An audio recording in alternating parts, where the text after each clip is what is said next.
Hello and welcome along to our very first Super Six of a brand new season. I'm sure we're going to have a jackpot winner or two during the course of the coming months. That jackpot, of course, stands as ever at £100,000. There's also a minimum £5,000 consolation prize. Just one small change to tell you about before we go through this week's games, and that's in our scoring system this season, where you will be given 5 points for the correct score. But if you get the outcome of the game right, but not the score, you'll get 2 points. So 5 for the correct score, 2 for the correct result. There'll still be a tie-break in operation, but only if scores are level on correct scores and correct results. It'll all become very clear to you. Much clearer, perhaps, than it is to Arsenal fans on what's going on at the Emirates. That's one of the games we're featuring this week. Their opener against Sunderland. The other games, Fulham against Norwich City, Queen's Park Rangers against Swansea, Reading versus Stoke, West Bromwich Albion against Liverpool, and West Ham against Aston Villa. That's our first selection of Super 6 fixtures.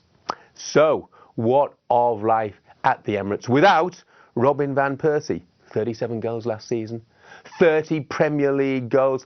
The next top scorer that Arsenal had was Theo Walcott, who scored just 8 times in the Premier League. How do you replace the now departed Van Persie? Well, of course, the money's been spent on seasoned German international Lukas Podolski.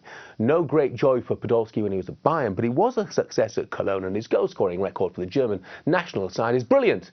44 in 101 games. So there is real hope. They've also signed Olivier Giroud from Montpellier. Bit of a late developer, but full of goals in the last 2 seasons in Le Championnat. And also Santi Cazorla from Malaga, who I think could well be one of Arsenal's real stars this season. As for Sunderland, these are worrying times. Martin O'Neill's been looking for a big striker, hasn't found one. Signed Louis Saha on a short-term deal. Can't be anything more than a stopgap. Of course he can score goals, but we all know he's desperately injury-prone. For me, it's a great start for the Gunners. They've not lost on the first day since 1993. I take them to win by 3-0. Fulham take on a Norwich City side with a new manager at the helm, of course, in Chris Hughton.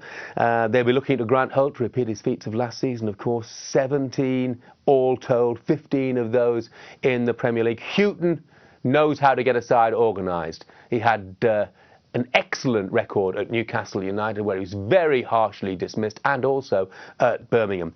Fulham, we all know how strong they are to beat at home. They've lost Danny Murphy, though, Andy Johnson, and also Pavel Pogrebniak, who's gone to Reading. So, big ask for them this season, I think. I think this could turn out all square. Fulham 1, Norwich City 1. Queen's Park Rangers struggled for survival last season. It would be easier to tell you who they haven't bought than who they have bought, quite frankly. There's been so much movement in the transfer market down at Loftus Road. Like very much Junior Hoylett, made such an impact at Blackburn Rovers last season, and I think he'll make a real impact down at West London for Rangers this season. They've brought in the likes of Ji-Sung Park and Fabio, Robert Green, Joseph Asingwa as well, up against the Swansea side, who have a new man at the helm as well, and that man is Michael Laudrup. Likes to play football, so there'll be some continuity after Martinez and Brendan Rodgers.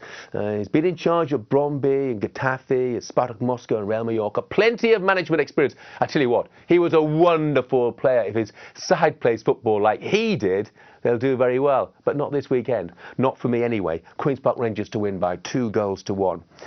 Newly promoted Reading have a home game to kick things off against Stoke City. You know, only one of the last 6 championship winners have been immediately relegated. I think that Reading will avoid that fate comfortably. I think they've bought well.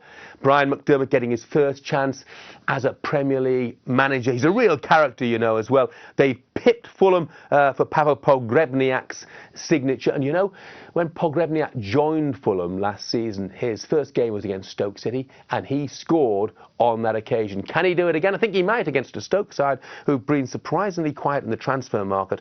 Not strengthened up front. Only 36 goals last season. Need to improve on that. I don't think they will. Reading 1, Stoke 0.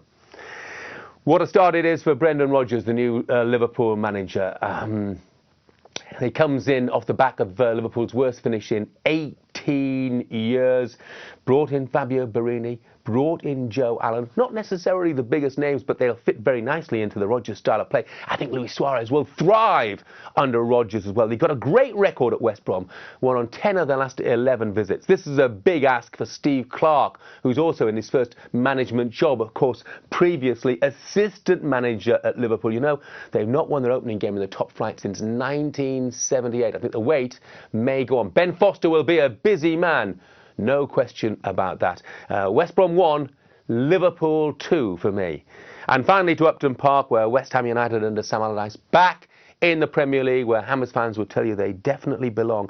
Last season they won more points away from home than they did at home. Big question marks of whether they'll score enough goals. Can Ricardo Vazte, brilliant in the second half of last season, can he reproduce that in the top flight against a Villa side managed now by Paul Lambert? Only 7 wins all last season, would you believe? Their lowest ever points tally. Surely they'll improve on that. I think they will. I think they'll start this weekend by winning at Upton Park. West Ham 0, Aston Villa 1. So these are my selections then. I think Arsenal will beat Sunderland by 3-0. All square at Craven Cottage. Queen's Park Rangers to get off to a winning start against Swansea. Reading to edge it by 1-0 against Stoke. Liverpool to win at West Brom, which they always seem to do. And Aston Villa to beat West Ham by 1-0. So those are my predictions. £100,000 at stake as ever. Could we have a winner on the first weekend of the season? Why not? It's free to play, so have a go. You've got to get your entries in before 3 o'clock on Saturday, of course. SkySports.com/Super 6. I'll see you next week.